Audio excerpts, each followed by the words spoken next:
Hi Leo, welcome. So tingnan natin kung ano yung mensahe sa'yo. Be open-minded po, hindi po halos lahat makaresonate. Thank you nga po pala sa mga nagsusubscribe, sa mga bumabalik. Maraming salamat. Give me the message for Leo. Ano yung mensahe sa'yo? Give me the message for Leo.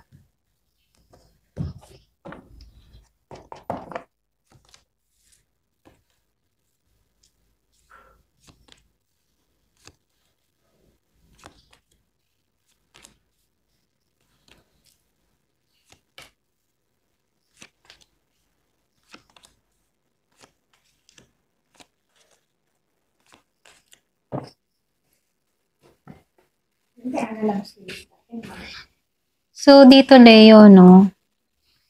Nakikitaan ko dito, meron ditong spotlight moment. So, nakikitaan ko dito pagkatapos mong iwanan yung isang cycle na matagal ka nang pinahirapan, ano? Meron ditong glow up. Okay? So, ito yung moment mo. Kumbaga, nakikitaan ko dito, may pagbabago na magaganap or mangyayari sa'yo. So, nakikitaan ko dito yung Three of Pentacles upright. So, meron ditong collaboration o pwede ring recognition, ano? May tao dito na makikita yung potential mo. Pwedeng sa trabaho, online platform, creative project, or pwedeng skills mo yung mapapansin dito. So, nakikitaan ko dito, yung spotlight mo ay lalabas dahil may taong nagsasabi sa'yo na kailangan natin yan. Okay? Kumbaga, kailangan ka. Okay? Kumbaga, yung bang tipo na makikita nito yung potential mo at kakailanganin kanila dito. Okay? So, dito, nakikitaan ko rin dito yung Queen of Pentacles reverse. So, nakikitaan ko dito yung ito yung dating energy mo eh. Yung bang tipo na unappreciated, hindi ka na-appreciate. Pero ito rin yung sign, ikaw muna ngayon bago ang iba. So, yan ang magiging dahilan kung bakit aangat ka. Okay? So, dito, dahil lumabas ang 8 of Cups, upright, and the 10 of Swords, upright, meron akong nakikitang big turning point, ano. Kumbaga, meron ka nang aalisan. Pwedeng mga toxic na connection, pwedeng draining yung situation, or pwedeng old version of yourself, okay? So, ito yung moment na literally, okay? May pag-angat na mangyayari sa'yo. So, nakikitaan ko dito, yung spotlights ay darating pagkatapos ng biggest ending, okay? So, nakikitaan ko rin dito, yung Queen of Wands reverse.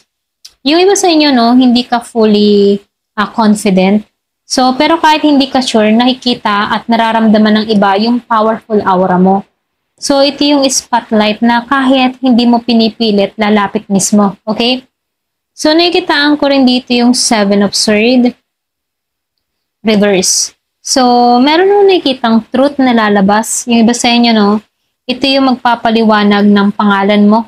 Kung may naninira or may nagdududa sa'yo noon, madidepensahan ka ng katotohanan mismo. So, nakikitaan ko rin dito yung justice reverse, ano? Yung iba sa inyo, merong unfair na nangyari sa'yo recently. Pero ngayon, ano, nagkakaroon ng energetic balancing dito. Yung bang hindi mo kailangang ipaglaban kasi si universe mismo yung babawi para sa'yo. So, nakikitaan ko rin dito yung Ace of Pentacles upright. Ito yung pinaka-highlight dito kasi meron dito new opportunity na magdadala sa'yo sa spotlight, okay? Pwedeng trabaho, pera, project, offer, or pwedeng platform growth. So, nakikitaan ko dito, ito yung start ng bagong stability, okay? So, nakikitaan ko dito, ito yung moment na mapapansin ka na.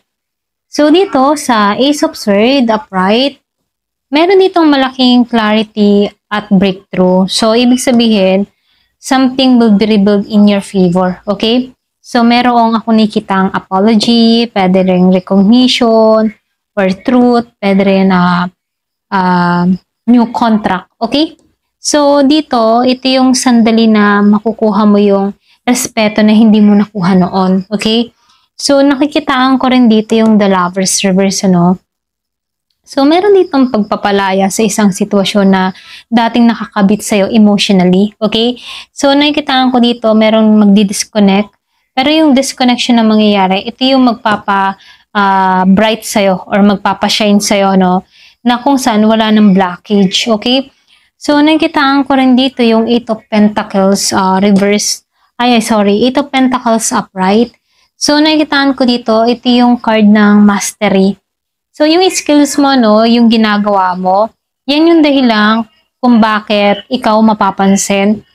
So, nakikitaan ko dito, your hard work is finally paying off, okay? So, dito, sa Two of Wands, sa Pride, ito yung future plan mo.